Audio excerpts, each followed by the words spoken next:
Hello students, welcome back. आज के इस क्लास में हम लोग हिस्ट्री क्लास 12 के सैंपल पेपर के सेक्शन डी को इन डिटेल डिस्कस करने वाले हैं। चलो स्टार्ट करते हैं लोग। पहला हमारा क्वेश्चन बोला गया है, read the following source carefully and answer the question that follow. यानी कि एक तरह से आपका ना एक पैसेज बेस्ड टाइप का आपका क्वेश्चन यहाँ पर दिया गया है ना। कुछ यहाँ पर आपको एक सोर्स दिया गया है, आपको पहले क्या करना है, इस सोर्स को रीड करना है एंड इसके अकॉर्डिंगली हमें कुछ क्वेश्चंस दिए गए, उन क्वेश्चंस का हमें आंसर देना है। देखो जो हमारा सोर्स है, सोर्स का हमारा टॉपिक क्या है? सोर्स का टॉपिक हमारा है इंस्क्रिप्शन। बोला क्या गया आपका? Inscriptions are writings engraved on hard surfaces such as stone, metal or pottery. They usually record the achievements, activities or ideas of those who commissioned them and include the exploits of kings or donations made by women and men to religious institutions. अब यहां तक पहले समझते हैं। देखो point क्या बोला गया है, इंस्क्रिप्शंस मेनली क्या होते हैं। तो जब ना इंस्क्रिप्शन के बारे में हम लोग बात करते हैं तो इंस्क्रिप्शन नॉर्मली क्या आपकी राइटिंग्स होती है जिसको इनग्रेव्ड किया जाता है। कहां पर? तो आपके कोई भी हार्ड सरफेस हो गए, जैसे अगर हम लोग बात करते हैं ना स्टोन के बारे में, मेटल के बारे में, या फिर अगर आप कह लो इनके पॉटरी के बारे में, तो ये यूजुअली क्या करते हैं ना, रिकॉर्ड करते हैं। किनके रिकॉर्ड, किस चीज को रिकॉर्ड करते हैं? जो अचीवमेंट्स आपका है ना, एक्टिविटीज आपकी हो गई, या फिर उन लोगों के आइडियाज हो गए जो इनको क्या करते थे, कमीशन करते थे। इसमें इंक्लूड क्या आपका, तो जो किंग्स हैं, तो जो किस तरह से ना लोगों को एक्सप्लॉइट किया करते थे, ये भी इसके अंदर इंक्लूड आपका है। या फिर हम लोग उन डोनेशंस के बारे में बात कर रहे हैं जो कि डोनेशंस कौन दिया करते थे, तो इधर आपके ये वुमन हो गई या फिर मेन, है ना, रिलीजियस इंस्टीट्यूशंस के अंदर वो लोग जो डोनेशंस को दिया करते थे। Inscriptions are virtually permanent records. अब जैसे बात करेंगे ना इंस्क्रिप्शन में, तो इंस्क्रिप्शंस आपके कैसे हुआ करते थे, तो वर्चुअली आपके परमानेंट रिकॉर्ड्स होते थे। सम ऑफ विच कैरी डेट्स, और किन्हीं किन्हीं में तो क्या होता था, आपका डेट्स भी कैरी किया जाता था। Others are dated on the basis of palaeography और styles of writing with a fair amount of precision, है ना। आगे देखो बोला गया है, अब देखो जो अदर्स आपके हैं, तो अदर्स को आपका डेट किया जाता था किसके बेस पर? आपका तो पैलियोग्राफी के बेस पर, या फिर कुछ स्टाइल्स आप कह लो राइटिंग के, जो कि फेयर अमाउंट ऑफ होता था आपका प्रिसीजन का। For instance in 2050 BC the letter A was written like this. By C 500 CE it was written like this. The earliest inscriptions were in प्राकृत। अब जो अर्लीस्ट आपके क्या थे इंस्क्रिप्शंस आपको देखने को मिलते थे, वो प्राकृत लैंग्वेज में होते थे। A name for language used by ordinary people. अब प्राकृत आपके ना ऐसे लैंग्वेज थे जिसको आम आदमी, जो ऑर्डिनरी पीपल होते थे, वो यूज किया करते थे। Names of rulers such as Ajatasattu and Ashok known from Prakrit text and inscriptions. अब जैसे कुछ इंपॉर्टेंट हम लोग ना रूलर्स के बारे में बात करें, जैसे हमारे अजातशत्रु हो गए, द ग्रेट अशोका हो गए आपके, तो इनको जाना जाता था। कैसे जाना गया? तो प्राकृत टेक्स्ट इनके बारे में हमें क्या मिलती है, जानकारी मिलती है। इंस्क्रिप्शन से हमें इनके बारे में जानकारियां मिल पाती हैं। Have been spelled in their Prakrit forms in this chapter. You will also find terms in languages such as Pali, Tamil, Sanskrit, which too were used to write, used to write inscription and text. It is possible that people spoke in other languages. And ये बिल्कुल क्या था आपका possible था कि जो लोग हैं आपके कौन से लैंग्वेज, अदर लैंग्वेजेस को भी बोला करते थे। As even through these were not used for writing, और हालांकि उनको राइटिंग के लिए यूज नहीं किया जा रहा होगा। अब देखो पहला क्वेश्चन क्या बोला गया आपका, What does paleography played in determining the age of inscription? अब देखो सबसे पहला क्वेश्चन जो आपका बोला गया है, इसमें देखो क्वेश्चन में हमें बोला गया पैलियोग्राफी के बारे में। तो जो पैलियोग्राफी आपकी है ना वो क्या करती है, आपकी डिटरमाइनिंग करती है किसमें, तो एज ऑफ इंस्क्रिप्शन को बताने में। तो ये कैसे होता है इसके बारे में आपको क्या करने हैं, बताने हैं। देखो आंसर क्या लिखेंगे हम लोग, so palaeography helps scholars determine the age of inscription, है ना। पैलियोग्राफी क्या करती है, तो पैलियोग्राफी ने स्कॉलर्स को काफी हेल्प किया कि वो इंस्क्रिप्शंस के एज क्या कर सके, पता लगा सके।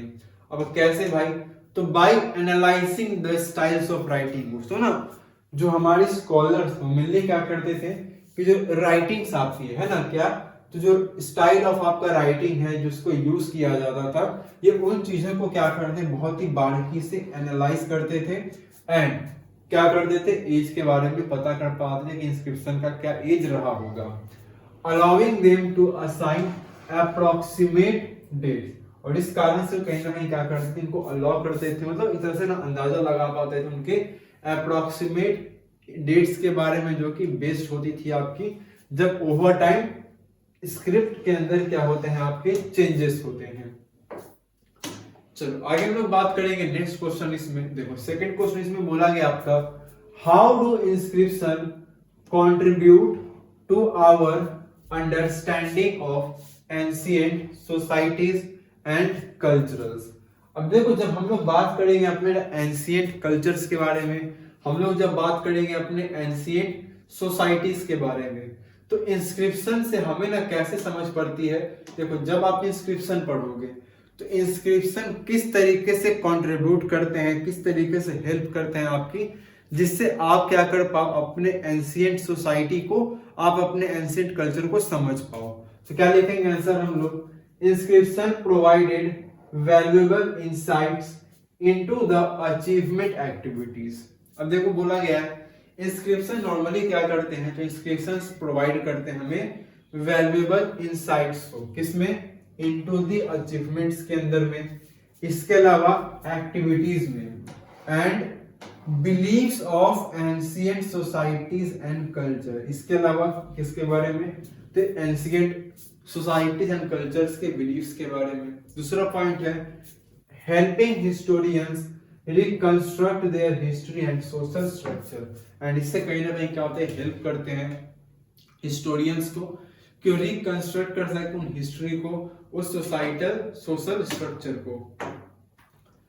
चलो नेक्स्ट हमारा क्वेश्चन नंबर थर्ड है। इसमें देखो बोला जा रहा है what insights can be gained from studying the languages used in inscription across different regions and time periods. देखो बोला गया ना उन इनसाइट्स के बारे में ना, क्या मतलब कैसे हमें गेन होती हैं जब हम लोग क्या करते हैं, स्टडी करते हैं जो लैंग्वेज आपके इंस्क्रिप्शन में यूज की गई है अक्रॉस डिफरेंट रीजन्स में and across different time periods में। देखो इसका आंसर हम लोग लिखेंगे studying the languages used in inscription provides insights into cultural exchange. अब जब क्या करते हो अपना स्टडी करते हो लैंग्वेज को, जिन लैंग्वेज का यूज आपके इंस्क्रिप्शन में किया गया था, तो ये नॉर्मली आपको क्या प्रोवाइड करेंगे, तो ये आपको इनसाइट्स कुछ प्रोवाइड करते हैं कल्चरल एक्सचेंज में, इसके अलावा लिंग्विस्टिक एवोल्यूशन में across different regions and across different time periods. दूसरा हमारा पॉइंट है it encircles our understanding of historical dynamics। And इसके अलावा क्या करेंगे हमारे ये, तो encircle करते हैं हमारे अंडरस्टैंडिंग को, किसके, हिस्टोरिकल डायनामिक्स के। चलो नेक्स्ट हम लोग बात करेंगे अपने क्वेश्चन नंबर 32 में। देखेंगे 32 क्वेश्चन में क्या बोला गया है। देखो 32 क्वेश्चन फिर से आपका क्या है, सोर्स बेस्ड आपका क्वेश्चन है, तो कुछ सोर्स यहाँ पर गिवन होंगे एंड सोर्स को पढ़ना हमें है और क्वेश्चन के क्या करने हैं, आंसर देने हैं। देखो पहला सोर्स में क्या बोला गया आपका, सोर्स का हमारा जो हेडलाइन है वो क्या है हमारा, ट्रांसलेटिंग टेक्स्ट शेयरिंग आइडियाज, है ना। ये क्या है हमारा इस सोर्स का हेडलाइन है टॉपिक का। देखो बोला गया है translating text sharing ideas, Al-Biruni's expertise in several languages allowed him to compare languages and translated text. अब जैसे बात करेंगे ना अल बेरूनी में, तो अल बेरूनी के बारे में जब बात करेंगे तो अलग अलग सेवरल लैंग्वेजेस के क्या थे, ये एक्सपर्ट थे, मतलब इनको बहुत सारी क्या आती थी, लैंग्वेजेस आती थी। तो ये मेनली क्या करते थे ना, अलग अलग लैंग्वेजेस, अगर इनको अलग अलग लैंग्वेज आ रहे थे उनको अपने टेक्स्ट को ट्रांसलेट करते थे अलग अलग लैंग्वेज में, आइडियाज को क्या करते थे, शेयर किया करते थे, और यही इनको अलाउ करती थी किस चीज में, कि जो कंपेयर करते थे लैंग्वेजेस को, और जो ट्रांसलेटेड आपके टेक्स्ट होते हैं तो इन सभी को क्या क्या करते थे, ये कंपेयर किया करते थे।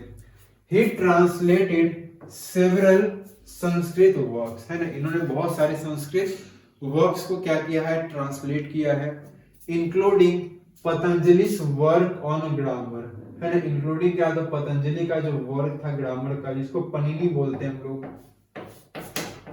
है ना, किसमें, कौन से लैंग्वेज में ट्रांसलेट किया, अरबिक में। फॉर हिज ब्राह्मण friend he translated the works of Euclid, a Greek mathematician, into Sanskrit, और अपने ब्राह्मण दोस्तों को इन्होंने क्या किया, तो वर्क जो यूक्लिड आपका जो ग्रीक मैथमेटिशियन है उसको इन्होंने क्या किया, संस्कृत में भी क्या किया है, ट्रांसलेट किया। तो हमारे सोर्स हो गए। अब देखते हैं सोर्स से रिलेटेड क्या क्या क्वेश्चन हमें दिए गए हैं। देखो पहला क्वेश्चन बोला गया आपका, analyse the advantage Al-Biruni gained from his expertise in multiple language. देखो क्वेश्चन बोला गया है कि अल-बरूनी क्या थे आपके, तो बहुत सारे मल्टीपल लैंग्वेजेस में उनको एक्सपर्टीज थी, इससे उनको क्या एडवांटेज मिलता है इस चीज का, ये आपको क्या करना है, आंसर में बताने हैं। देखो पहले अगर हम लोग पॉइंट के बारे में बात करें, क्या लिखेंगे आंसर हम लोग, अल-बरूनी's proficiency in several languages allowed him to compare languages and translate text। यानी कि देखो अल-बरूनी क्या थे आपके, तो प्रोफिशिएंसी उनको थी सेवरल लैंग्वेजेस में, जो कि अलाउ करती थी उनको कंपेयर करने के लिए लैंग्वेजेस को एंड टेक्स्ट को ट्रांसलेट करने में। फैसिलिटेटिंग अक्रॉस कल्चरल एक्सचेंज, इसके अलावा क्या करते थे, फैसिलिटेटिंग करते थे क्रॉस कल्चरल एक्सचेंज को एंड डिसेमिनेशन को of knowledge across different reasons. तो क्या हो जाएगा हमारा, तो ये हमारे 30 सेकंड का पहला हमारा ये क्वेश्चन है। चलो आगे हम लोग आते हैं, नेक्स्ट क्वेश्चन हमारा है 32 का सेकंड। इसमें देखो बोला गया है, analyse the significance of Al-Biruni translating Patanjali's work on grammar into Arabic. अब देखो क्योंकि हमने आगे पढ़ा सोर्स में अपने, अल-बरूनी ने क्या किया है, पतंजलि का जो वर्क था ग्रामर का, उन्होंने इसको क्या किया है, संस्कृत के अंदर में ट्रांसलेट किया था। तो इसका क्या सिग्निफिकेंस देखने को मिलता है, इसी सिग्निफिकेंस को हमें क्या करने हैं, एनालाइज करने हैं। चलो आंसर क्या लिखेंगे हम लोग, by translating Patanjali's work into Arabic Al-Biruni contributed to the preservation and transmission of knowledge from Indian culture to the Islamic world। अब देखो हुआ क्या, इन्होंने क्या किया, ट्रांसलेट किया पतंजलि के वर्क को। तो जब इन्होंने ना पतंजलि के वर्क को क्या किया, ट्रांसलेट किया आपके किस लैंग्वेज में, तो अरबिक के अंदर में, तो अल-बरूनी ने क्या किया, तो कंट्रीब्यूट किया किस चीज में, तो प्रिजर्वेशन में और नॉलेज के ट्रांसमिशन में। कहां से, तो इंडियन कल्चर से इस्लाम वर्ल्ड में ले गए। Enriching the understanding of grammar, है ना, इसके अलावा एनरिचिंग करते हैं आपके ग्रामर के अंडरस्टैंडिंग को, है ना, एंड लिंग्विस्टिक प्रिंसिपल को भी। चलो आगे हम लोग आएंगे क्वेश्चन नंबर 3 में। देखो थर्ड क्वेश्चन में बोला जा रहा है हमसे, how did Al-Biruni translation contribute to the mutual understanding and appreciation between Islamic and Indian civilisations. देखो क्वेश्चन बोला गया है कि जो अल-बरूनी का आपका क्या है, ट्रांसलेशन है, इन्होंने कंट्रीब्यूट किया है किस तरीके से, तो म्यूचुअल अंडरस्टैंडिंग एंड एप्रिसिएशन, जो कि हमें इस्लामिक और इंडियन सिविलाइजेशन के बीच देखने को मिलती है। तो इसमें अल-बरूनी के ट्रांसलेशन ने किस तरीके से क्या किया है, कंट्रीब्यूट किया है, इसको आपको क्या करने हैं, बताने हैं। देखो पॉइंट्स यहाँ पर अलग अलग हैं, तो 1 मार्क का आपका ये क्वेश्चन, तो आप कोई भी एक पॉइंट क्या कर सकते हो, यहाँ पर मेंशन कर सकते हो। देखो पहला पॉइंट हमारा बोला गया इसके अंदर क्या है, Alberoni's translation fostered mutual understanding and appreciation between Islamic and Indian civilization, है ना। अल्बरूनी का जो ट्रांसलेशन है इसने क्या किया, फोस्टर्ड किया है आपके म्यूचुअल अंडरस्टैंडिंग को और एप्रिसिएशन को, किसके बीच में, आपके तो इस्लामिक एंड इंडियन सिविलाइजेशन के बीच में। कैसे, तो by facilitating the exchange of knowledge, है ना। कैसे किया है, तो एक्सचेंज ऑफ नॉलेज को फैसिलिटेट करके, आइडियाज को फैसिलिटेट करके एंड कल्चरल प्रैक्टिसेस को क्या करके, फैसिलिटेट करके। This intellectual exchange enriched both traditions and promoted dialogue and cooperation between the two civilisation. और ये जो इंटेलेक्चुअल एक्सचेंज आपको देखने को मिलता है, इस इंटेलेक्चुअल एक्सचेंज ने क्या किया है, एनरिच किया है बोथ, किसको, जो ट्रेडिशंस आपको देखने को मिलते हैं, जो प्रमोटेड आपके क्या लैंग्वेज है, एंड जो कोऑपरेशन आपको इंडो सिविलाइजेशन के बीच में देखने को मिलता है। चाहे आप बात करो इस्लामिक सिविलाइजेशन की या फिर अगर हम लोग बात करते हैं अपने इंडियन सिविलाइजेशन की। चलो नेक्स्ट हमारा है क्वेश्चन नंबर 33। अब देखो क्वेश्चन नंबर 33 भी फिर से क्या है आपका, तो ये आपका फिर से एक सोर्स बेस्ड क्वेश्चन है। तो पहले हम लोग क्या करेंगे, सोर्स को समझेंगे एंड देन उसके बाद हम लोग क्या करेंगे, इससे रिलेटेड जो क्वेश्चंस होंगे उसका हम लोग आंसर देंगे।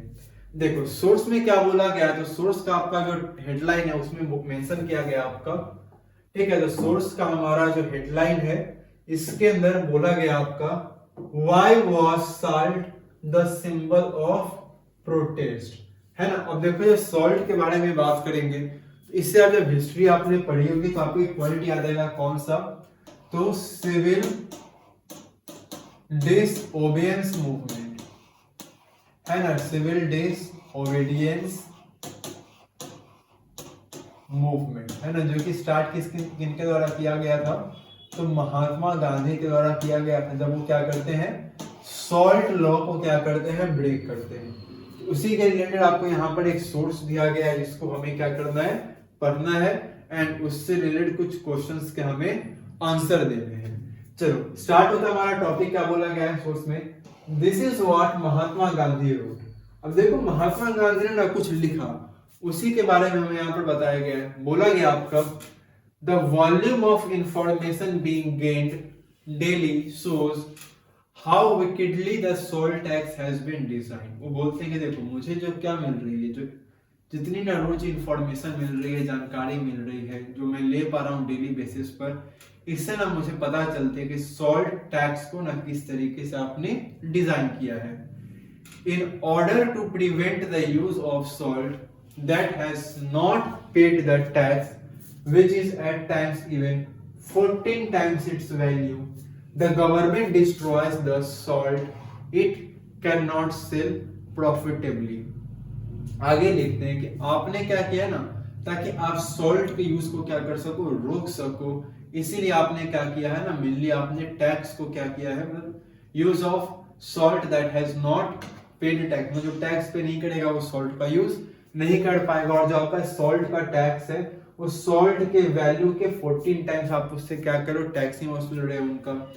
The government destroys the salt it can not sell profitably, thus it taxes the nation's vital necessity. और इस तरह से आप क्या कर रहे हो, नेशंस के एक वाइटल नेसेसिटी को आप क्या कर रहे हो, टैक्स कर रहे हो। It prevents the public from manufacturing it and destroys what nature manufactures without effort. और आगे लिखते हैं कि इससे क्या होगा ना, कि पब्लिक को आप क्या कर रहे हो, प्रिवेंट कर रहे हो मैन्युफैक्चरिंग करने से, एंड आप व्हाट नेचर मैन्युफैक्चर करेगा विदाउट एफर्ट, आप उसको भी क्या कर दे रहे हो, डिस्ट्रॉय कर रहे हो।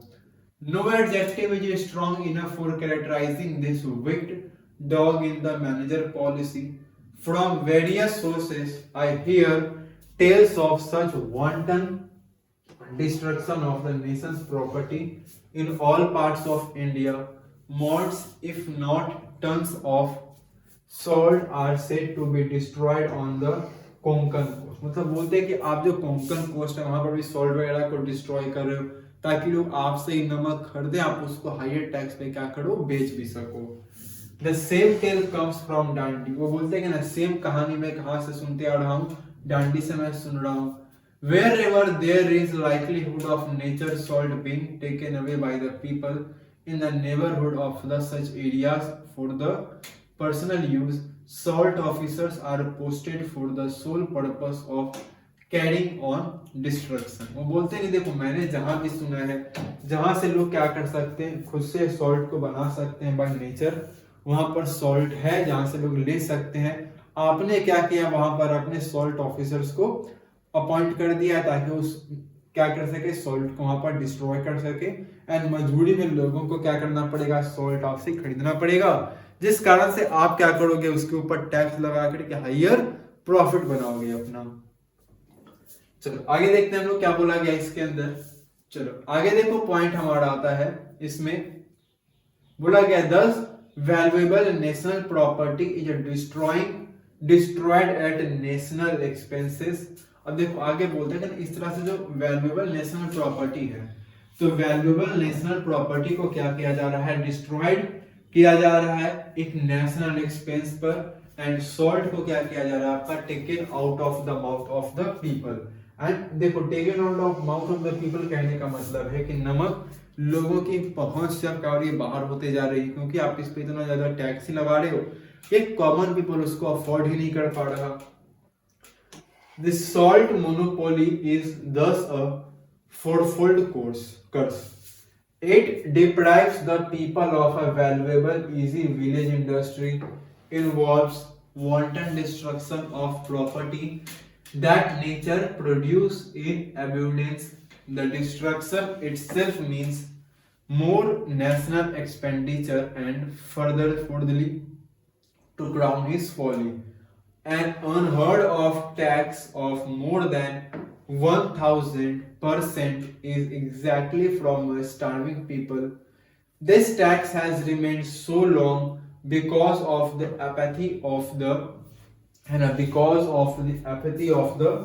general public. Now that it is sufficiently roused, the tax has to go. मतलब बोलते हैं कि अब आपको टैक्स को क्या करना है, खत्म करना ही पड़ेगा। How soon it will be abolished depends upon the strength of the people। तो कुछ हमारा सोर्स था, अब हम लोग देखेंगे इस सोर्स से रिलेटेड हमारे कौन से इंपॉर्टेंट क्वेश्चंस हैं।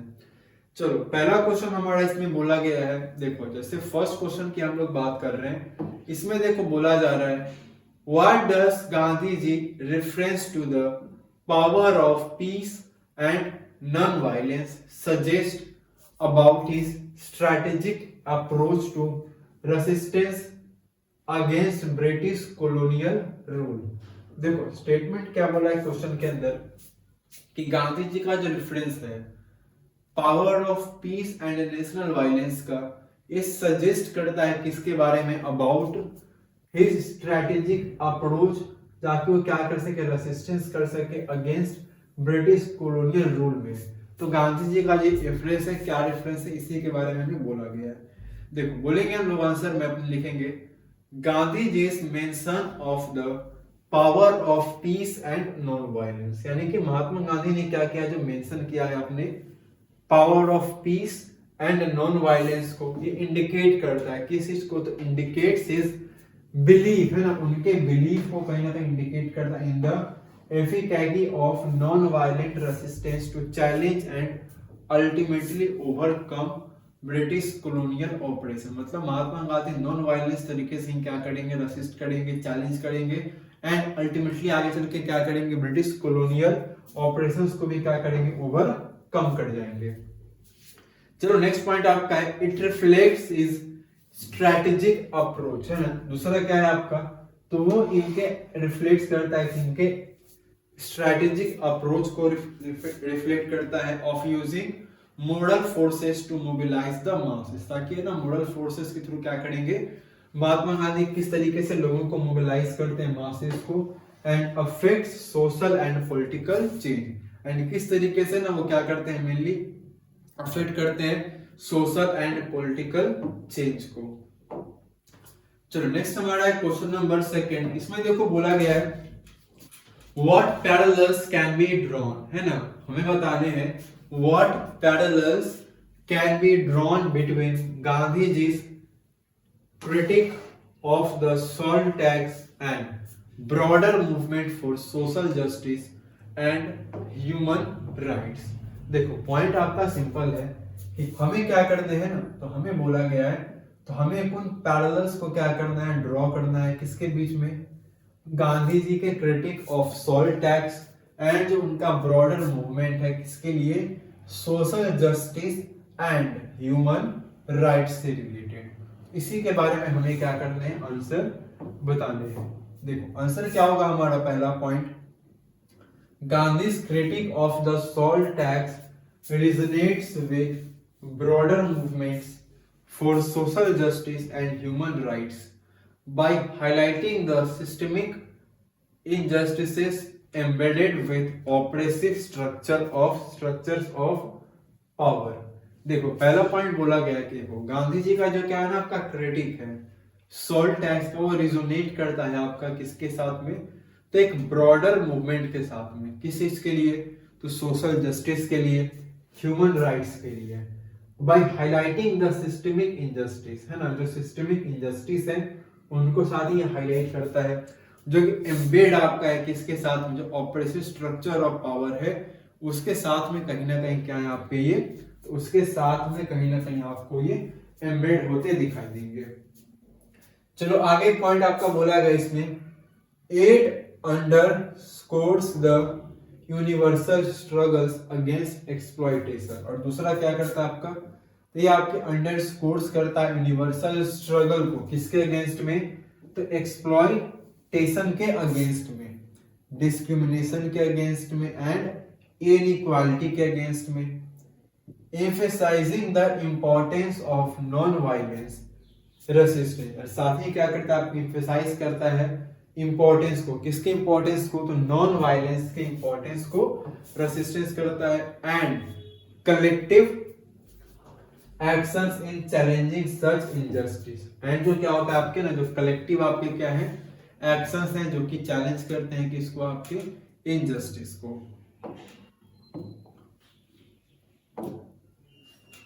चलो नेक्स्ट हमारा क्वेश्चन नंबर थर्ड। देखो क्वेश्चन नंबर थर्ड में बोला गया हमारा, how does Gandhi's reference to the destruction of salt by the government shed light on the broader implications of colonial policies on India's natural resources।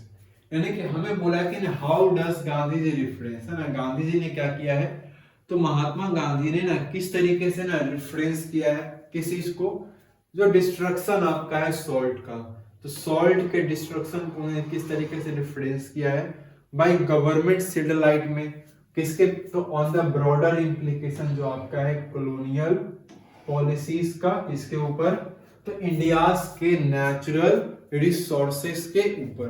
ठीक है, तो इसी चीज को हम लोग यहाँ पर समझेंगे।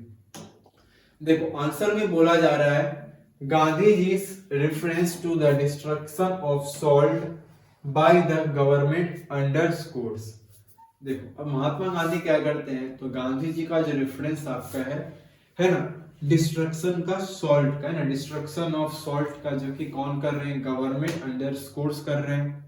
द कॉलोनियल एक्सप्लॉयटेशन हमें देखने को मिलता है इंडिया के नेचुरल रिसोर्सेज का, किस लिए, तो फॉर प्रॉफिट एंड कंट्रोल के लिए, यानी कि अपने प्रॉफिट के लिए कंट्रोल करने के लिए किस तरीके से क्या कर रहे हैं, तो सॉल्ट का डिस्ट्रक्शन किया जा रहा है, कॉलोनियल एक्सप्लॉयटेशन की जा रही है इंडिया के नेचुरल रिसोर्सेज के ऊपर, ताकि ज्यादा से ज्यादा प्रॉफिट बना सके, इंडिया के ऊपर वो अच्छे तरीके से क्या कर सके, अपना कंट्रोल कर सके। ये चीजें सिर्फ इसीलिए आपके की जा रही हैं। आगे देखो बोला गया आपका, it reflects a pattern of resource extraction that prioritized imperial interest over the well-being of the Indian population। अब देखो बोला गया दूसरा क्या है, तो आपके रिफ्लेक्ट करते हैं रिसोर्स एक्सट्रैक्शन के पैटर्न को, जिसको कहीं ना कहीं क्या किया गया आपका, तो प्रायोरिटाइज किया गया है imperial interest over wellbeing of the Indian population. अब इंडियन पॉपुलेशन के वेलबींग के ऊपर ये क्या कर रहे हैं, तो रिसोर्स एक्सट्रैक्शन को क्या कर रहे हैं, ज्यादा ये प्रायोरिटीज दे रहे हैं। एक्सेलरेटिंग सोशल इकोनॉमिक इनइक्वालिटीज, और इससे कहीं ना कहीं हमें क्या देखने को मिलती है, सोशो इकोनॉमिक इनइक्वालिटीज देखने को मिलती है।